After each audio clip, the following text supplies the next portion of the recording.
That breaking update in a shootout at a block party Sunday night in Charlotte. CMPD just wrapping up a news conference in the last hour. Just a reminder, 4 people were killed in that shooting on Batesford Road. Nearly a dozen others still being treated. So far, no arrests have been made.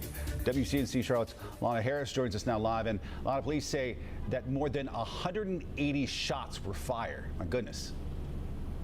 181. Can you imagine that? 181 bullets were recovered from that scene. If that doesn't tell you how chaotic things were for the people, just imagine if more of those bullets had landed on the roughly 400 people who were on that street on Sunday night. So we do have video of that for you, and you can see the panic and you can see people running. And with that number, it really gives us some perspective of what they were going through while they were running on that road. So CMPD says that there were 9 people who were shot, and so far 3 of them have died.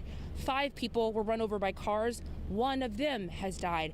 The only bright spot given today is that there have been a handful of witnesses who have come forward since Monday. CMPD says that they received about 20 calls at this point that have pointed to a few names of people who may be considered persons of interest. But given the fact that, again, there were roughly 400 people out there, he says that that is not enough, especially because at this point, they still don't have any motive for this shooting. He says it's just senseless until they can get some more information, and only witnesses can help fill in those blanks. So here's more from Deputy Chief Gerald Smith on their call for witnesses.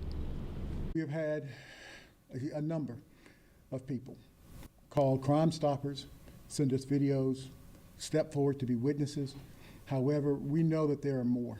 No matter what you think, how big or how important what you saw out there, you should call us, okay? So that we can put. The CMPD says that they are not looking at this as a premeditated incident, but they are working to speak with the people who were named by the people who called in.